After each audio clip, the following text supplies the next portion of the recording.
Okay, I know, Umbra came out like a month ago and everyone's done a build video and everyone has a build by now, but look, I know that I'm super late to the party, but I'm an Excalibur main, and if you want anyone's build, you'll probably want to at least consider mine. I'm going to give you all a build that's good for everything.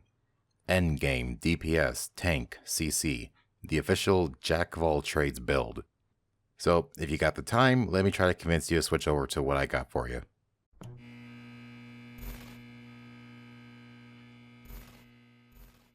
So first off, the best thing about Excalibur Umbra besides his fashion is that he's already a DPS tank. His 3 Umbral mods already give him tons of health, tons of armor, and even more power strength than most Warframes do with like 5 or 6 mods. Those 3 singular mods make him already viable for late game to end game content, and we just got started.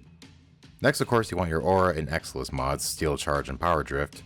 Now you can use Corrosive Projection instead of Steel Charge, but if you build your Exalted Blade like I'm going to show you later, then you really won't need it, but of course it's up to you. Next, for duration and more power strength, you're going to want to put on Prime Continuity and Transient Fortitude. Now, you can use Augur Secrets instead of Transient Fortitude if you don't want to sacrifice the duration.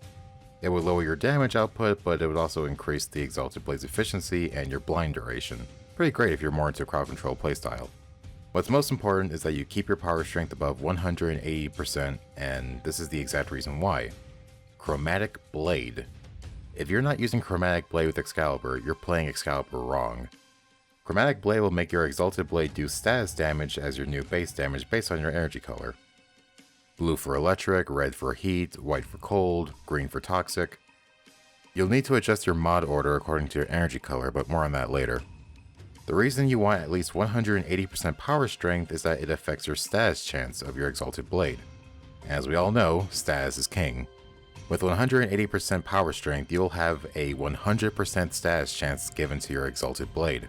Because of this, Exalted Blade is arguably the best status melee weapon in the game. Finally, to keep your blade running basically forever, you want Streamline and Hunter Adrenaline.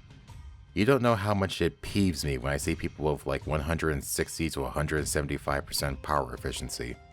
Assuming you're following this build, because your duration is adequate, you will only need Streamline. Trust me, it's more than enough, you only lose like 2 power points a second. Now remember, Excalibur is a swordsman. He's supposed to get up close and personal with the enemy. He has all that armor and health for a reason. And because of this, you're going to be taking a lot of damage. But again, that's okay. You can take punishment, and that's what Hunter Adrenaline's going to be for. With Hunter Adrenaline, you'll be receiving energy as you take damage to your health. And because, yet again, you have so much health and armor, you'll basically be running at full energy almost all the time, therefore too much efficiency really isn't going to be a problem. And there you have it for Excalibur. He's a tank, he's DPS, he's CC, and an Exalted Weapon Master. Really, what more could you want? Now onto his sword. You'll notice that Exalted Blade now does pure element damage. In my case, electricity because I'm using blue energy. So first off, base damage. Now, I got a lot of flack for changing the Umbra slot for prime pressure point. So I'll just say, if you don't want to do that, you don't have to. You can use both the sacrificial mods, but I just did what I want because that's the way I play. But it won't affect the build if you use sacrificial point or prime pressure point. Next, of course, you want sacrificial steel because, well, you sort of have to. Plus, having a decent crit chance never hurt anyone. And naturally, because now your blade is now a status weapon, you'll want Condition Overload. Berserker for attack speed, and this is where Sacrificial Steel comes in handy. And Life Strike. No, Healing Return is not better. I've used it, I've tried it, it's hot garbage compared to Life Strike. Feel free to use Healing Return if you want, but I'm just saying you'll way more prefer Life Strike. Now Life Strike is crucial to this build. It's going to basically be what keeps you alive. With Life Strike, you'll be doing enough damage to basically be fully healed in a couple of swings, and due to Hunter Adrenaline, you don't have to worry about the efficiency cutting off too much of your energy. Just in the midst of combat, if you see your health getting about halfway down, just tap your channeling button and boom, full health. And really late game, like Wave 8 Sanctuary Onslaught, or where you're just taking a whole lot of damage, you'll literally be at a point where you can just hold down your channeling button and you'll have infinite energy, infinite health, and even be doing more damage. It's a win-win situation.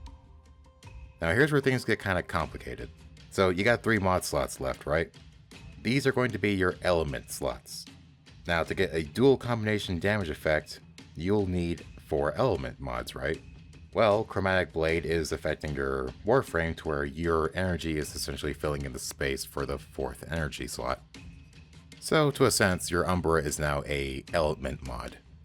Now the order you place these mods determines the status output, and unfortunately I can't really pin down how exactly this works with exalted weapons. It's not like normal weapons where it's a left to right pattern. So unfortunately, you're going to have to be the one that experiments with what mods should be placed where for whatever damage you need based on your energy color. But if you're smart and not like me who wasted 8 formas on this, you should be able to figure it out pretty quickly. However, if you're like me and using blue energy, this will work out perfectly for you. Also, if you prefer Viral Rad and Corrosive Blast, this will work perfectly for you. In my case, and hopefully with your case, just keep Northwind centered and just have Fever Strike and Molten Impact swap places with each other based on which combination you want. And there you have it, an Excalibur build that'll work for basically anyone, but especially Umbra. You're a tanky, you slash everything down to pieces, and overall you are basically a endgame Excalibur. Now keep in mind that this build is designed for active players who like immersive gameplay. So if you don't like active playstyles, you're probably not going to like this build. Or even play Excalibur for that matter. Anyway, give it a try, let me know how you like it. I don't normally do build videos too often, but if you're new to the channel, consider subscribing, it helps me out a lot. I'm the Reaper Hunter, I'll catch you all later.